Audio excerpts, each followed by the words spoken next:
Hi everyone, welcome to my channel, Economics Simplified with Miss Ellen. The purpose of this channel is to help students understand economics, simplify economics for my students, and also help students to solve questions in economics. Remember to subscribe to the channel, you like, you share, and you leave a comment below.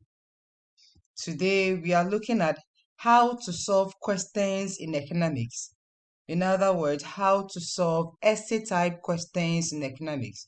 Economics is this is how we set questions. It's made up of three sections. We have the section A, which is the objective questions. We have the section B, which is the structural questions in terms of it's an essay question or giving short answers. Then we have the section C, which is the data response. But then today my concentration is on how to solve questions in terms of the essay type questions. Now we have a general rule in solving questions in economics. This will help students a lot. The first rule is know the mark allocated to the question. Know the mark allocated to the question. Now, if you know the mark allocated to the question, it guides you in how to explain or how to tackle the question. If you know the mark, it's let's say 10 and then above, then it means that you need to have a detailed explanation to the question. If the mark is, let's say, 1 mark or 2 mark, then it tells that you don't need to go deep into the question. Then the second rule is understand the question. I always tell my students that you understanding the question is one way of you solving the question. If the question right in front of you, you don't understand it, then there is no way you'll be able to solve the question. So make sure you understand the question. Then the third rule is that have a mental thought about the question. That is, you need to brainstorm whatever you are coming to put down. So have that mental thought about the question in front of you. Then the next is write down your thoughts about the question. After you have brainstormed whatever you need to put down or the question, it means that you need to pen down your thoughts or whatever you've thought about the question. That is when you need to write down the points. The next rule is make sure your point tallies with your explanation. This is very important for me because this is where most students make a lot of mistakes. Sometimes we have something called chew and pull. What students normally do is they chew the points, but then the explanation they are not able to chew the whole explanation. So you realize that when the student is tackling a question, the point is very correct, but then it does not tally with the explanation. So make sure that whatever points you are given, it tallies or it corresponds to the explanation you are given. Then the next rule is give examples when necessary. Whenever you are explaining a point, please support it with an example. It's also very important. Why? Because it fetch marks for you. So that is the general rule. Now let's take a sample question and try to use the rule in solving the question. The first question is explain economics. Explain economics. The mark allocated to it is 2 marks. Then the second sample is explain economics, which is the same question, but then this time with a different mark allocated, which is 15. Now let's see that of the first question, which is explain economics. Now, if you have such a question, explain economics, the first rule we are to use is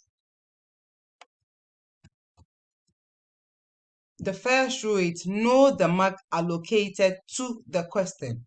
So it means that you knowing the mark allocated to the question will give you a fair idea, as in, do you dive into the question? That is, do you give a detailed explanation or you give just a shallow explanation?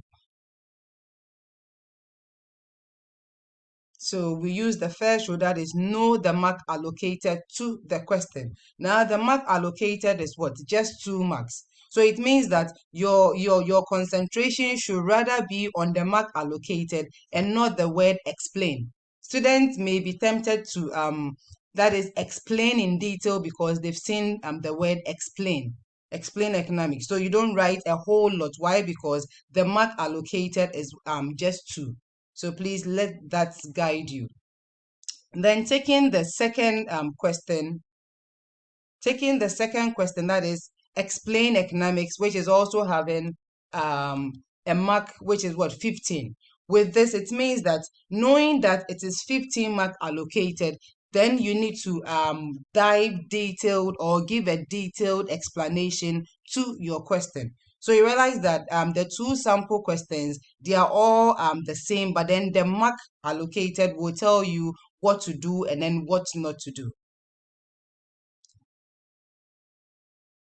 Then the second rule is understand the question. As I said, understanding the question is one way of solving the question. If the question in front of you, you don't understand it, then there is no way you can tackle the question. So the first sample, which is explain economics, since the mark is just 2, it means you are giving just the definition to the question. But then with the second, which the mark is 15 marks, then it means that you should understand exactly the definition you are going to give. We all know the definition, that is re-given the definition by Lionel Roberts. That is what economics is: a science which studies human behavior as a relationship between ends and end scarce means that have alternative uses. So you have to make sure that you understand the question. Then the next rule is have a mental thought about the question. So let's take that of the second, that is the question number 2, which is explain economics, and then the mark, which is 15. You have to brainstorm whatever you are coming to put down, or your that is what your point. Make sure that you have you do this within, let's say, some 2 to 3 minutes. Brainstorm or think about whatever you are coming to write down. That is the second rule. Yeah, so a typical example of having a mental thought about this particular question is, after you define what economics is, then you try to explain the concept in your definition. Example is why economics is a science. Then you give us that is the reason why economics is a science, by also telling us the scientific approaches. So with scientific approaches, you can give maybe 2 or 3 scientific approaches.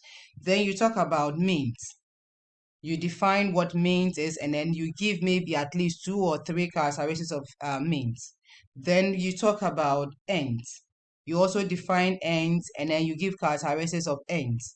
And then finally, you talk about what alternative uses are.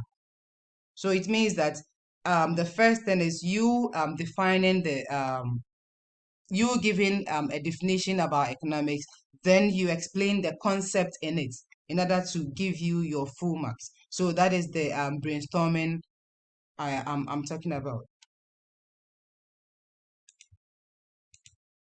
Then we move to the next rule, that is write down your thoughts about the question.